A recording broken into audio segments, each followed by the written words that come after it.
मामी बाबा आदिदेवम परम वरेण्यम। दिल्ली के प्रवास काल में ही मुझे आदेश मिला कि प्रशिक्षण के बाद मुझे हाजीपुर में पदभार ग्रहण करना है, जहां मेरी बदली कर दी थी।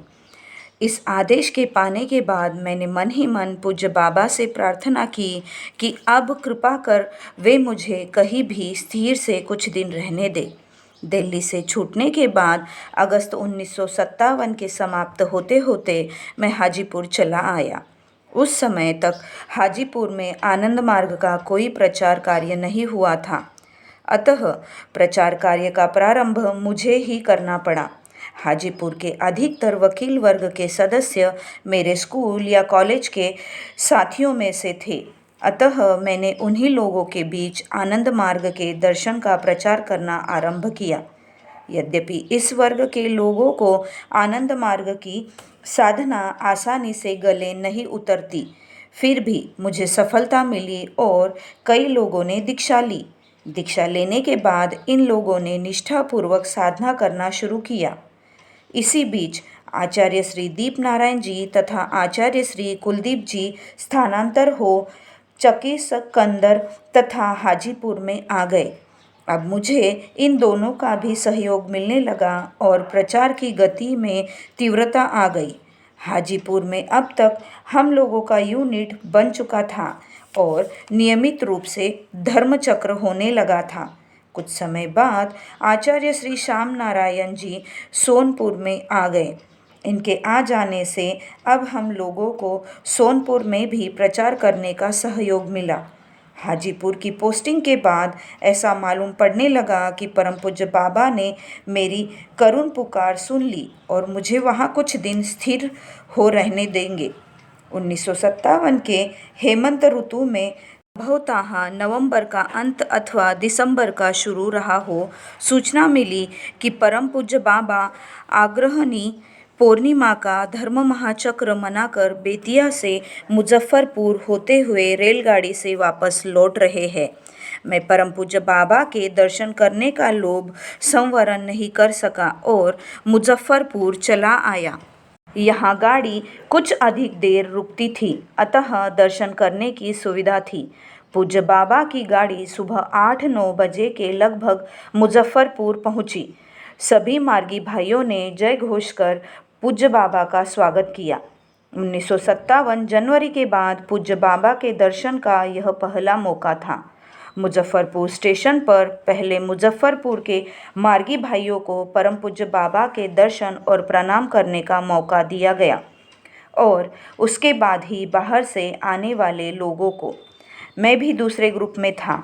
पूज्य बाबा को ट्रेन में ही प्रणाम करने का सुअवसर मिला। प्रणाम कर मन गदगद हो गया। कुशल क्षेम पूछने के बाद पूज्य बाबा ने कहा, नागीना आजकल मुझसे रूठ गया है। मैंने कहा, बाबा ऐसी बात नहीं है और रूठकर मैं कहाँ जाऊँगा। मुझे तो उल्टा ही लग रहा है कि मेरे पूज्य बाबा ही मुझसे रूठ गए हैं। जब पूज्य बाबा की गाड़ी चली गई तो मैंने सोचने लगा कि क्यों पूज्य बाबा ने मेरे विषय में ऐसा कहा। बार बार इस विषय पर चिंतन करने के बाद याद आया कि 1955 में जमालपुर छोड़ने के बाद अभी तक वहां नहीं जा पाया था, अतः अब जमालपुर जाने की चिंता होने लगी। आजकल करते करते काफ़ी समय निकल गया, लेकिन जमालपुर नहीं पहुंच पाया। 1957 साल समाप्त हो रहा था और 1958 के प्रथम दिन के उपलक्ष्य में उत्सव मनाने का विचार हम लोग कर ही रहे थे कि विश्ववंद बाबा की वाणी आ गई। वर्ष के प्रथम दिन का उत्सव मनाने के बाद पूज्य बाबा की वाणी पढ़ी गई। वैसे वाणी तो कई भाषाओं में थी, परंतु मैं यहाँ सिर्फ हिंदी भाषा की वाणी को ही उद्धृत करता हूँ। बद्ध पंकील जलाशय के साथ जीवन की तुलना मत करो। जीवन दुरंत निर्झर के सदृश है।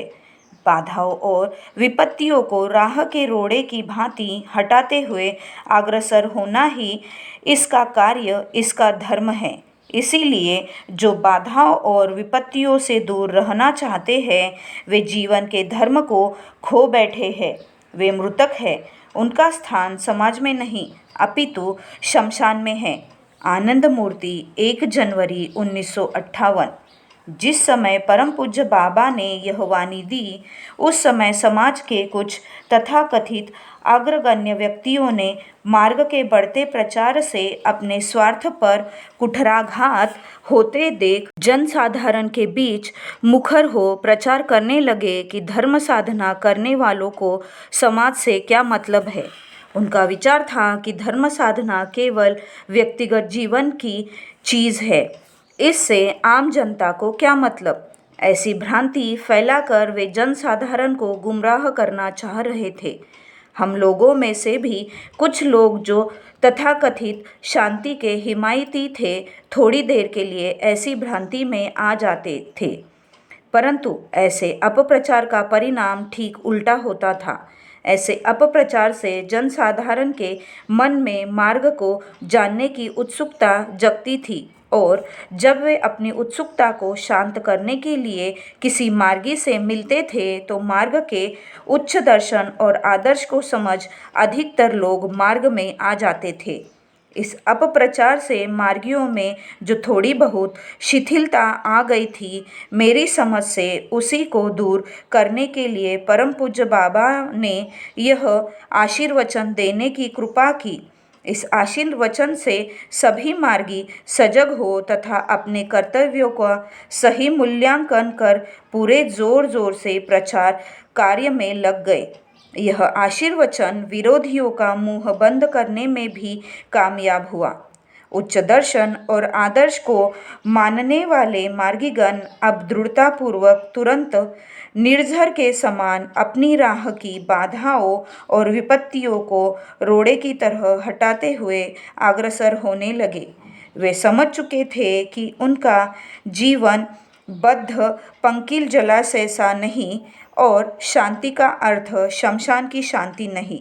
जनवरी माह में ही सूचना मिली कि त्रिमुहान भागलपुर जिला में धर्म महाचक्र का महोत्सव मनाया जाएगा। धर्म महाचक्र में जाने और परम पूज्य बाबा के दर्शन की उत्कट अभिलाषा होते हुए भी परिस्थितियों के अनुकूल न रहने के कारण मैं त्रिमुहान नहीं जा पाया। यह मेरा दुर्भाग्य ही था। 26 जनवरी 1958 को परम पूज्य बाबा ने भागलपुर जिला अंतर्गत त्रिमुहान ग्राम में युवक सम्मेलन के अवसर पर अभ्युदय गोष्ठी का सर्वप्रथम उद्घाटन करने की कृपा की।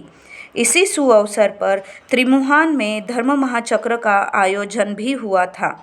इसी बीच श्री दीप नारायण जी मेरे अधिकार क्षेत्र में स्थानांतरित होकर आ गए, और उनके साथ ही फरवरी माह के दूसरे सप्ताह के शुरू में मैं जमालपुर जा पहुंचा। पूज्य बाबा का दर्शन कर कृतकृत्य हो गया।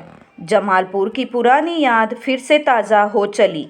2 दिन वहां रुका और रोज़ सुबह शाम पूज्य बाबा का दर्शन कर प्रणाम करता तथा उनके प्रवचन को सुनता। संध्या समय पूज्य बाबा के साथ टहलने जाने का तथा फील्ड में घंटों उनके चरणों में बैठने का सौभाग्य प्राप्त हुआ। वापस आने की इच्छा तनिक भी नहीं होती थी, परंतु पूज्य बाबा की इच्छा सर्वोपरि है और अत्यंत भारी मन से लौटना ही पड़ा।